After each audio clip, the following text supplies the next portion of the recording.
Sunday அதுமா தலவாழை இலையில தண்ணி தெளிச்சு விட்டு நல்லா ஆவி பறக்க 65 பிரியாணி வச்சு சாப்பிட்டா அந்த சண்டேவே முழுமையான மாதிரி ஒரு ஃபீலிங் இருக்கும் இல்லைங்களா? Welcome to cooking living with Charu. நான் தான் அவங்க சாரு ஃப்ரெண்ட்ஸ். இந்த மாதிரி பர்ஃபெக்ட் மசாலா அளவோட சிக்கன் 65 பிரியாணி செஞ்சு இந்த சண்டே வசதி இல்லாமா? வாங்க ப்ரிப்பரேஷன் வீடியோவை பார்க்கலாம். புதினாவும் கொத்தமல்லியும் ஒரு கைப்பிடி அளவுக்கு தேவை. அதனால அதை வந்து நல்லா பிரித்து க்ளீன் பண்ணி எடுத்து வச்சுக்கலான்னு பிரிச்சுட்டு இருந்தேன். ஒரு 6 பெரிய வெங்காயத்தை வந்து தோல் உரித்து 2ஆக கட் பண்ணி தண்ணியில் போட்டு வச்சுருக்கேன். கண் எரிச்சல் இல்லாமல் இருக்கும் நம்ம கட் பண்ணக்குள்ள. புதினா கொத்தமல்லியை வந்து இந்த மாதிரி கட் பண்ணி தண்ணியில் ஊற போட்டோம்னா அதில் இருக்க மண்ணெல்லாம் அடியில் இறங்கிடும். நான் 1.5 கிளாஸ் அளவுக்கு வந்து பாஸ்மதி ரைஸ் அளந்து எடுத்துக்கிட்டேன் ஃப்ரெண்ட்ஸ். இது வந்து கிட்டத்தட்ட 1/2 கிலோ வந்தது. 3 பேர் சாப்பிட்றதுக்கு இந்த அளவு வந்து சரியாக இருந்துச்சு.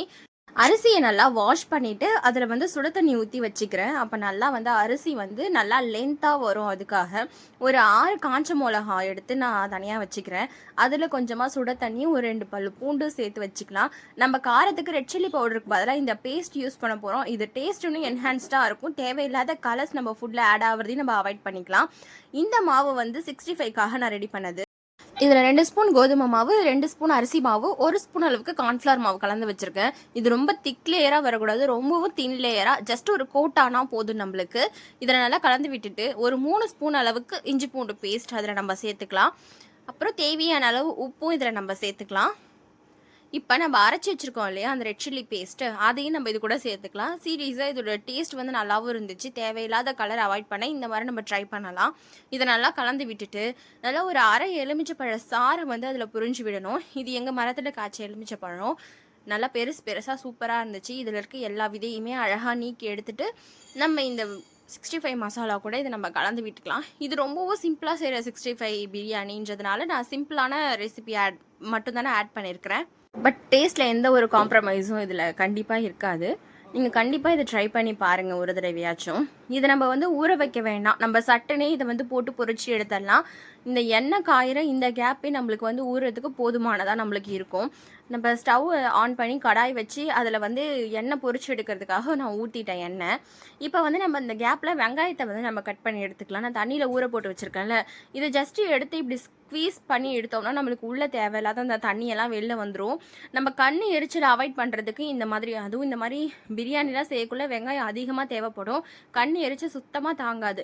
அப்போ இந்த மாதிரி ட்ரிக் நம்ம யூஸ் பண்ணலாம். இதில் வந்து நம்ம தண்ணியில் வெறும் வெங்காயத்தை மட்டுமே போட்டு வைக்கிறோம் அப்படின்றதுனால நம்மளுக்கு வந்து தேவையில்லாத பாக்டீரியல் இன்ஃபெக்ஷனும் இதில் வந்து ஃபார்ம் ஆகிறதுக்கு சான்சஸ் ரொம்பவும் கம்மி.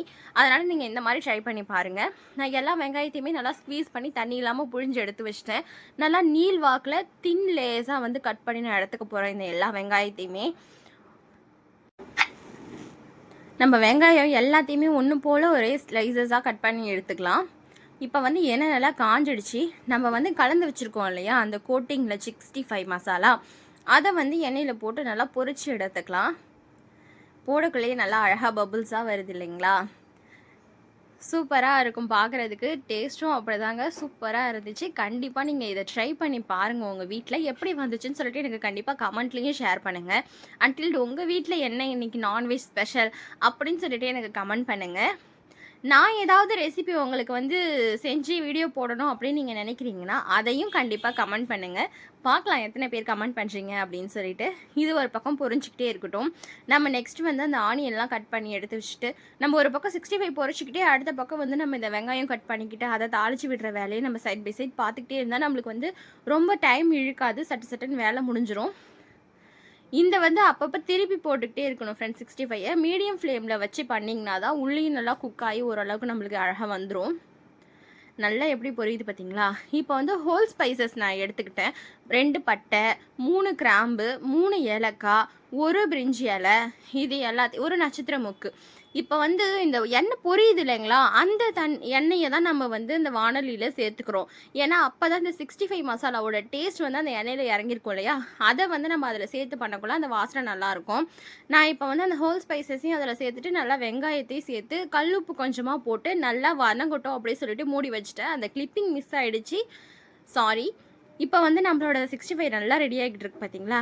இந்த கேப்பில் வெங்காயம் வதங்கட்டும். அந்த கேப்பில் நம்ம வந்து தக்காளியை வந்து நல்லா கட் பண்ணி எடுத்துக்கலாம். நல்லா இந்த மாதிரி தின் ஸ்லைசஸாக நீட்டாக கட் பண்ணி எடுத்துக்கோங்க. நான் 6 வெங்காயத்துக்கு 3 தக்காளி யூஸ் பண்ணுறேன். நம்ம எப்போதுமே தக்காளி பிரியாணிக்கு அதிகமாக போட்டுட்டா அது தக்காளி சாதம் ஆகிடும். எப்போதுமே வெங்காய அளவை விட பாதி அளவு தக்காளி போட்டோம்னா நம்மளுக்கு பிரியாணி கரெக்டாக வந்துடும். நம்ம 65 பொரிஞ்சிடுச்சு பார்த்தீங்களா, இதை வந்து தனியாக வேறு பிளேட்டில் நம்ம எடுத்து வச்சுக்கலாம். நம்ம எந்த ஒரு கலரிங் ஏஜென்ட்டுமே இதில் சேர்க்கலை. பட் வந்து பார்க்கவே எவ்வளோ சூப்பராக இருக்குது பார்த்தீங்களா. உடம்புக்கு தேவையில்லாத கலர், கண்ணுக்கு குளிர்ச்சியாக இருக்கணும்னு சொல்லிட்டு கலரெல்லாம் அவாய்ட் பண்ணிவிட்டு நம்ம ஹெல்த்துக்காக சமைச்சு சாப்பிட ஆரம்பிக்கக்குள்ள நம்ம உடம்பு தன்னாலேயே வந்து ஹெல்த்தியாக ஆக ஆரம்பிச்சிடும். பார்த்தீங்களா, சூப்பராக நம்ம 65 ஒரு பக்கம் ரெடி ஆகிடுச்சு. இந்த வெங்காயம் வதங்குற கேப்லேயே இந்த 65 நம்ம ஈஸியாக பொரிச்சு எடுத்துட்டோம். டேஸ்ட்டும் இது பக்காவாக இருந்துச்சு. நெக்ஸ்ட்டு நம்ம வெங்காயம் எந்த அளவுக்கு நல்லா வதங்கியிருக்கு பார்த்தீங்களா. இப்போ வந்து ஒரு 2 டேபிள் ஸ்பூன் அளவு எடுத்துக்கிட்டிங்கன்னா ஒரு 5 ஸ்பூன் அளவு நம்ம வந்து இஞ்சி பூண்டு பேஸ்ட் அரைச்சி வச்சுருக்கோம் இல்லையா, அதையும் இது கூட சேர்த்துக்குவோம்.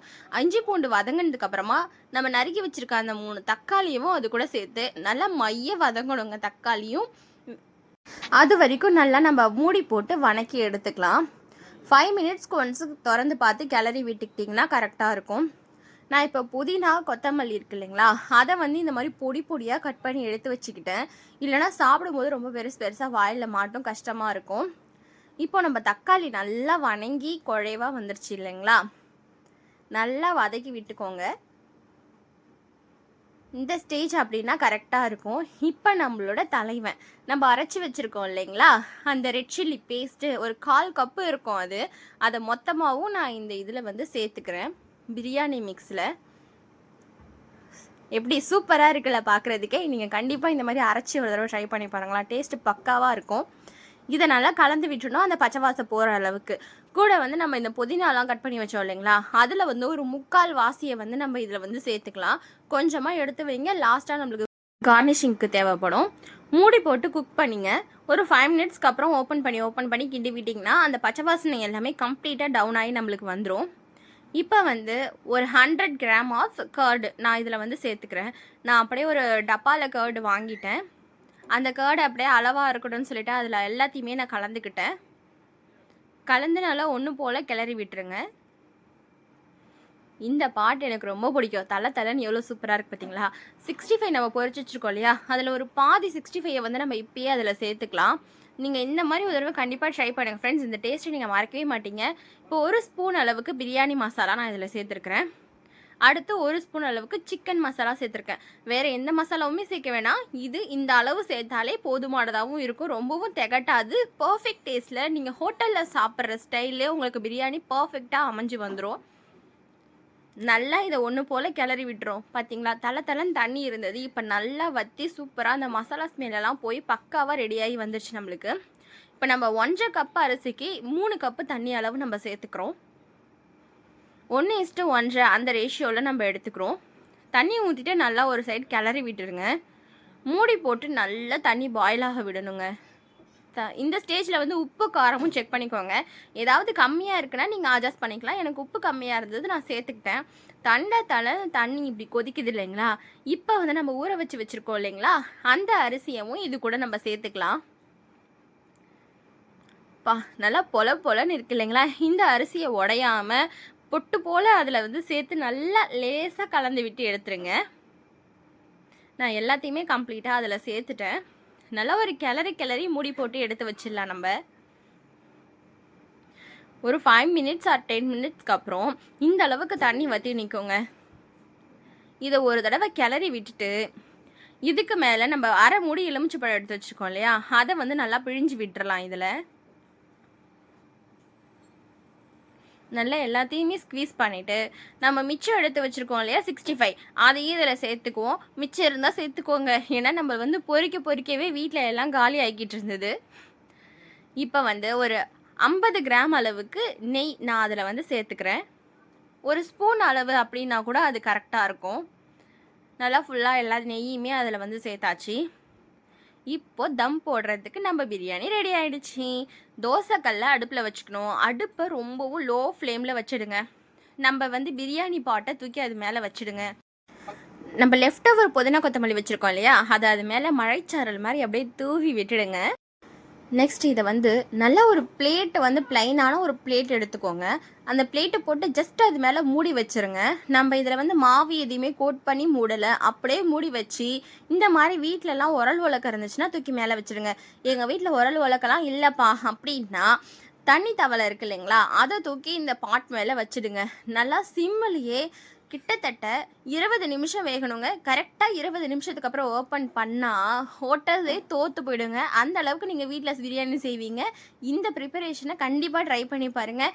நம்மளோட பிரியாணி எவ்வளோ சூப்பராக யம்மியாக வந்திருக்கு பார்த்தீங்களா? பார்க்குறதுக்கு இப்பயே சாப்பிடணும் போல் இருக்கா? கண்டிப்பாக நீங்கள் வீட்லேயும் இது அப்படி நான் சொன்ன அளவோட செஞ்சு பாருங்கள். உங்கள் வீட்டில் எல்லாருமே கண்டிப்பாக இதுக்கு அடிக்ட் ஆகிடுவாங்க. வீக்லி 3 வைஸாவது உங்களை செய்ய சொல்லி கேட்பாங்க. நம்மளோட 65 சிக்கன் எல்லாமே நல்லா கிறிஸ்பாகவும் நல்லா ஜூஸியாகவும் நம்மளுக்கு வந்து சூப்பராக கிடச்சிருச்சு. நான் சொன்ன மாதிரி தலைவாழை இலையில நல்லா தண்ணியை தெளித்து விட்டு எங்கள் சண்டேவுக்காக நான் பிரியாணி 65 செஞ்சு சூப்பராக எங்கள் ஹஸ்பண்டுக்கு கொடுத்துட்டேங்க. எங்கள் ஹஸ்பண்டும் சாப்பிட்டு பார்த்துட்டு பர்ஃபெக்டாக இருக்குதுமா, எல்லாமே காரம் எல்லாமே பர்ஃபெக்டாக இருக்குது அப்படின்னு சொல்லிக்கிட்டு இருந்தாங்க. ஓகே ஃப்ரெண்ட்ஸ், இந்த வீடியோ உங்களுக்கு பிடிச்சிருந்தா லைக் அண்ட் ஷேர் பண்ணிக்கோங்க. இந்த மாதிரி நிறைய வீடியோஸ் பார்க்கணுன்னா நம்ம சேனலில் சப்ஸ்கிரைப் அண்ட் பெல் ஐகான் பண்ணி வச்சுக்கோங்க. அப்போ தான் நிறையா வீடியோஸ் நீங்கள் என்னோட சேனல்லேருந்து பார்க்க முடியும்.